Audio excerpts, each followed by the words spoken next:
අපිට එළියට එන්න කියලා කිව්වේ ඇයි? හරිම කනගාටුදායකයි. බොහොම ස්තුතියි ගෞරවනීය මාධ්‍යයට, මාධ්‍යවේදීන්ට, මගේ ආදරණීය සභාසදයන්ට. අද මේ දිනය ජනවාරි 7 මෙවැනි සංවාදය සහ තීරණය කරේ පහුගිය දවස්වල මට නොයෙකුත් අය මට පාරක් කෙල්ල කරා සුදාන්ත තිලක්සිරි විසින් යාගේ නාලිකාවේ. මං යාට ප්‍රසිද්ධ අභියෝග කරා, WhatsApp මැසේජ් කරා, කෝල් කරලා කිව්වා ඒවල යා පොලිසිය පැමිණිලා දාලා තියෙන මං එන්න ප්‍රති සංවාදයකට ඔයා කියන කරුණු ඔප්පු කරන්න. එයා මට කැන්ටිමක් නැහැ කියනවා. මම නලින් ජයතිස්සේ මේ සමාගත්තා කියනවා. හරි ડોක්ටර් බෙල්ලන්ගේ සටන පාව දුන්නා කියනවා. සා නොයෙකුත් ආකාරයේ මඩ අවලාද නගනවා. ඉතින් එයාගේ නාලිකාව 6 පතර වඩා දරුණු අමු තිත්ත කුණුහරුපෙන් මේ රටේ බුද්ධ පුත්‍රයන්ට, දේශපාලඥයන්ට, සිවිල් ක්‍රියාකාරිකයන්ට, මේ රට වෙනුවෙන් වැඩ කර මිනිස්සුන්ට අමු තිත්ත කුණුහරුපෙන් බයිනවා. ඉතින් ඒ නිසා මං යට ආරාධනා කරා. එයා කරේ මොකද්ද? මම මේ හෝල් එකේ ඉන්නේ පෙරා කේන්ද්‍රය.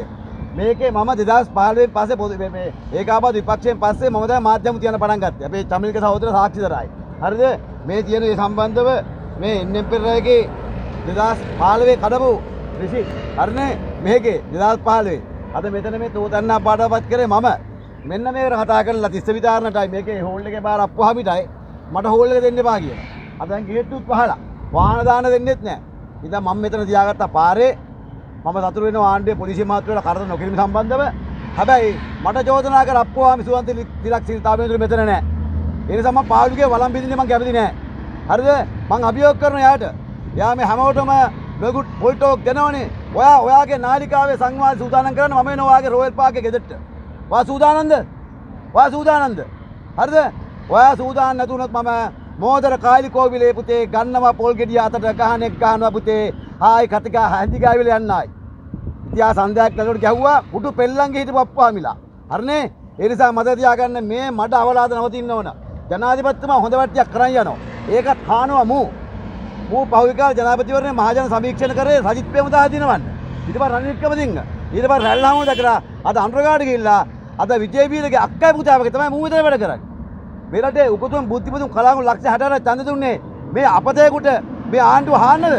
කොටාබේ ගාව මහින්ද ගාව කියලා මැද වැටලා වලව් වල මැද වැටලා තනතුරු ගන්න බැරුව දැන් මෙතනට ඇවිල්ලා මේ සියලු පොඩි මිනිහන් ඉඳලා අවුරුදු ගණන් කැප කරලා ලේ දාඩිය තමගේ ජීවිත කැප කරලා බලයට ආපු ජනතා විමුක්ති පෙරමුණ අද හානවා හොයවන්න නැති පිම්පියක් ගිවිලා.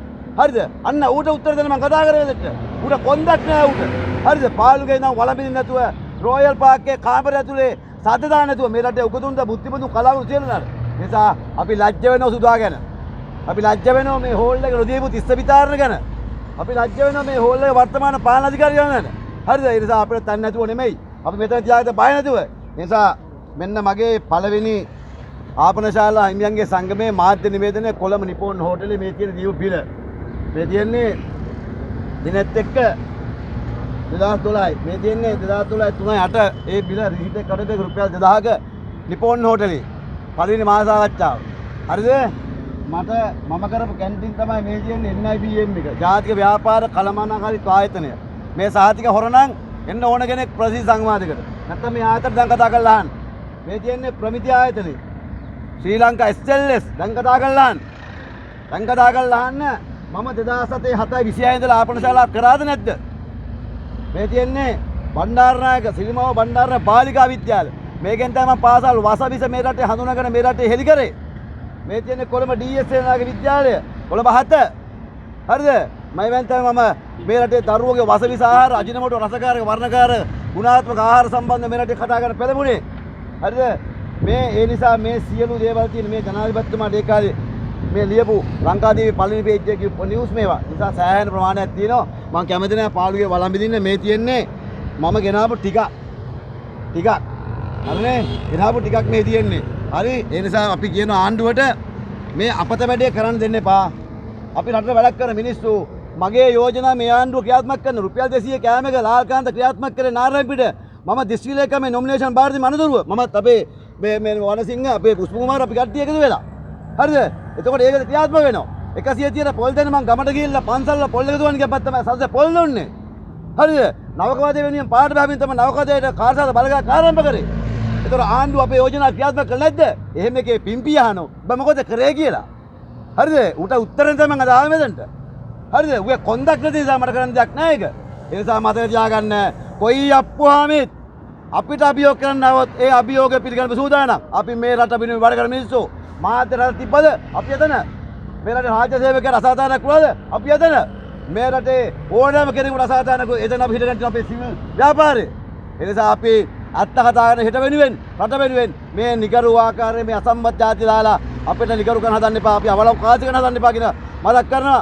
මේ මාසම මේ ස්ථානයෙන් සිව් සටන් සගයන්ට බොහොම ස්තුතියි. ගෞරවනීය මාධ්‍ය මේ වෙලාව වටිනා කාලවල මෙතනට බොහොම ස්තුතියි. එන්නම් පෙරේගේ අප්පුහාමිලටත් බොහොම ස්තුතියි. මේ හෝල් නොදීම සම්බන්ධව අපි අපේ වැඩේ කරා. හරිද? ඒ වගේම ශ්‍රී ලංකා පොලිසියට ස්තුතියි. මේ මාර්ගය අවහිර කරලා කරලා මේ වැඩේ ලස්සන කරගන්න බොහොම ස්තුතියි. ආණ්ඩුවට ස්තුතියි.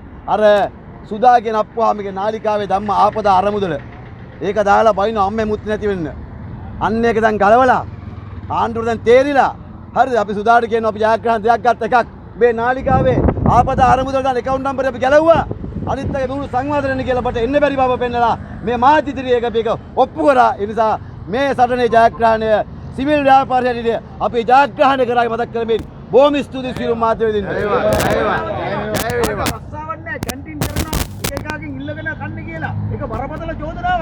ඒවා පුළුවන් සාක්ෂිත් එක්ක ඔප්පු කරන්න. මම ඇල්ල පුලන් එක්කත් හිඟන්න එක්කත් නෙමෙයි. මම මේ රටේ හෝටල් කැන්ටින් එකට යා කරලා ආපනශාලා හිමියන්ගේ සංගමය හදපු කෙනා. එදා ඒ ආපනශාලා හිමියව අපිට උදව් කරනවා. අනුර කුමාරලාට මේ සුනිල් හදුවෙත්ලා ජයසාන්තල බෙල්ට් එක දෙන්න මට මට පියසාන්තල ඉන්න කොණ්ඩ කපන්න. හරිද? අපිටත් තියෙන විදේශ පුරවැසි උදව් කරන්න. අපේ කිනුම් පරීක්ෂා කරන්න බලන්න පුළුවන්. ඒ නිසා ඔය චෝදනා කරන කට්ටියට පුළුවන් ඇවිල්ලා මූණට මූණ චෝදනා කරන්න. අර මූණට මූණ දාලා ඉන්න කෙනෙකුලන්ට. මූණට මූණ එන කෙනා. අද ආවේ නැහනේ. ඒ නිසා අපි මේ රටේ දරුවන්ගේ පාසල් මත්ද්‍රව්‍ය රසකාරක වර්ණකාර කැමිකල් අපි මෙන්න කැම දෙන්න. මේවා කතා කරේ අපි මේ රටේ. ඒ නිසා මේ මතවාද විඳින්න බෑ. මේ රටේ ගෞරවනීය මාධ්‍ය නැත්තම් අපි චරිත නෙමෙයි. මේ රටේ ගෞරවනීය මාධ්‍යයට ගෞරවනීය මාධ්‍ය කිව්වෙත් අපි. ඇයි? ඒ නිසා අද මාධ්‍ය අත කියන්න හදන මේ ආණ්ඩුවේ අර එන්තරවාසී වල තියෙනවා. අපි කියන මේ වැඩේ කරන්න එපා. මේ රටේ හිමි වෙන අතුරු පෞද්ගලික මාධ්‍ය මේ රටේ ජනතාවගේ ප්‍රජාතන්ත්‍රවාද හතරේ කුළුණ මාධ්‍ය අධ්‍යයන හදපුවා දැන් ලාල් අයියා CID කැදවල තියෙනවා. ඒ දන්නවා. ඒ නිසා මේවට අත කියන්න හදන්න එපා. ඔයාලා වැඩේ කරන් යන්න. ඒක තමයි කල යුතු කාර්යභාර කියන අපි ඉල්ලා සිටිනවා. අවසාන වශයෙන් අහන්නේ දැන් එයා අපිට අනිත් පුද්ගලයා අපි සුදා කියන පුද්ගලයා වාට ආරාධනා කරොත් එතෙන්ට අභියෝගය බාර ගන්න. අනිවාර්යෙන්ම එයාගේ අර පාළුගේ වළම් බිඳින්න දෙන්න මම එන්න එතනට. මම උදාහරණ දෙන්න. යා ජනරේටර් දෙන්න කියන අවස්ථාවක්. යා මංගේ වෙනිසුලා ජනාධිපති උත්සවයේ ගාය රටේ ආර්ථිකය කතා කරන්නේ මං එන්නේ. එයා මට චෝදනා ටිකක් කරනනේ. ඒ චෝදනා සම්බන්ධව මම කතා කරන්න සූදානම්. ආයි ණය වහිනවා.